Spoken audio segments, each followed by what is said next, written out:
Bishop Apostle John P. Fendt was born on March 3, 1896, and was the second of 7 children. His father, John P. Fendt Sr., a faithful New Apostolic priest, emigrated from all-time Germany about 1890. His mother, Anna Cook, emigrated from Kirchheim, Germany in 1886. She lived with her aunt in Philadelphia, Pennsylvania, where she met and married John P. Fendt Sr. on January 20th, 1892.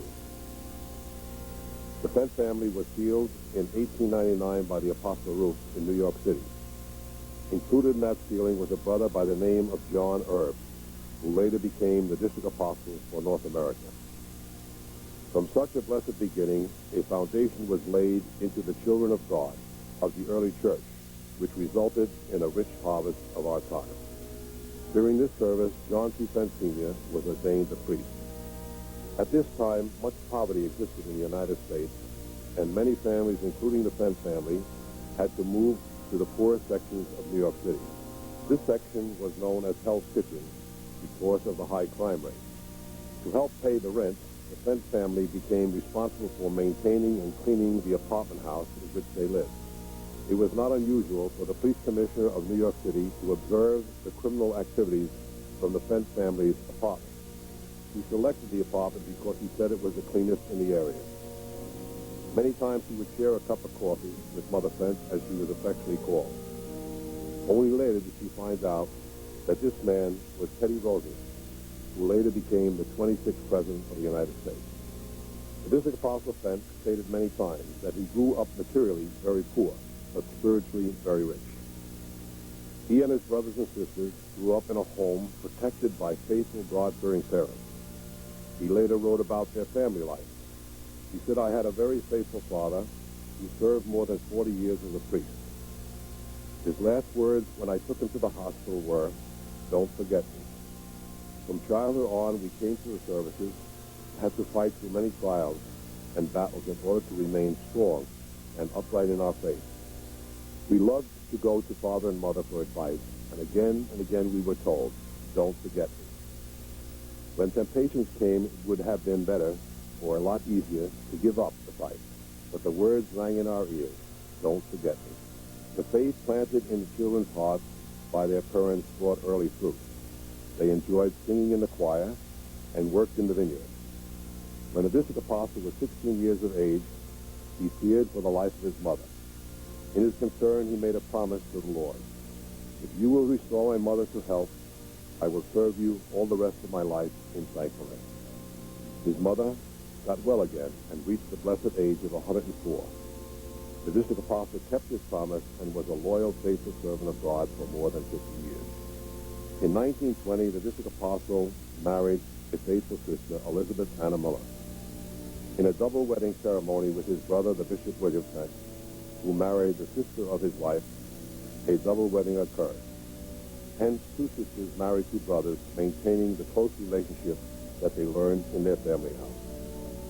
The union of the district apostle was blessed with a daughter in 1922 and a son 2 years later.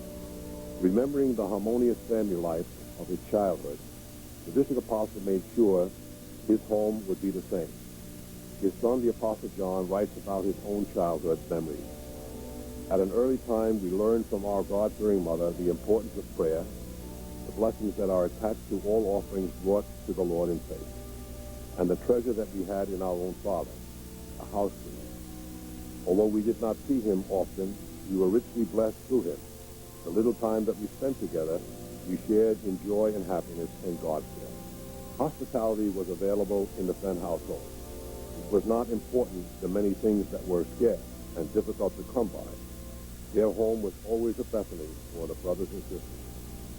When on January 24th, 1931, his wife gave birth to twins, a boy and a girl, the district apostle was greatly concerned with his family increase. On many occasions, he would travel for thousands of miles and be away from home for many weeks. As the responsibility for the children of God grew with each higher ministry, he never forgot what he had learned as a boy. Take care of God's work, and God will always take care of the rest. With the onset of the Second World War, the connection with the chief apostle bishop was severed. During these already trying times, The district apostle's fatherly friend, the Apostle Herb, went into eternity on October 22nd, 1942. The entire responsibility of the work of God in North America was entrusted into the then Bishop John Fendt. Everywhere the war brought difficult circumstances. In the summer of 1944, the chief apostle helped Schlappo travel from South Africa to North America at the risk of his life. During his stay in the United States on July 2nd, 1944, he ordained the then Bishop John Fendt as an apostle, and with this ministry made him responsible for the entire apostle district in North America. As the work grew, it became almost impossible to serve the many souls in the locations in North America. He prayed with the chief apostle that our Heavenly Father would awaken in the soul of a God-fearing servant the willingness to support him in this great work. His prayers were answered when on July 7, 1947, the Bishop Ewald Eby was called to be an apostle. He lived in Chicago and as an assistant apostle helped developing in the work of God in the Midwest. He died in 1963. 8 years later, another faithful servant of God was called to be an apostle. And on June 26, 1955, Michael Krause was ordained by the chief apostle to assist the District Apostle Fendt in the ever-expanding work of salvation in Canada and England. When the District Apostle Fendt was retired on July 10, 1966, the full responsibility of the North American District was placed under the direction of the District Apostle Krause. In 1944, the District Apostle Fendt had taken on the responsibility for 6,000 children of God in North America. At the time of his retirement, the membership had grown to 18,000 in the U.S. alone, and from 67 congregations, they increased to 150 with the addition of 38 missions. On the day of his retirement in North Rhine-Westfalen, he expressed the following thought: "This day has a very special meaning for me. I will not go into any details, but I would like to say I have tried to the best of my ability to do the will of God, and I have found a friend for my soul in the chief apostle. I don't know how much time we have before the Lord shall come or before I have to leave this earth, but I know one thing that I have learned that is not required to be written on paper because it is written in my soul. The Lord gave his faithful servant 12 years in retirement. During the last 2 years, he was ailing, and on April 17, 1978, he was released from his suffering. Chief Apostle Streckheisen commissioned the District Apostle Krause to hold the funeral service on the text from the Wisdom of Solomon 3, verses 1 to 4.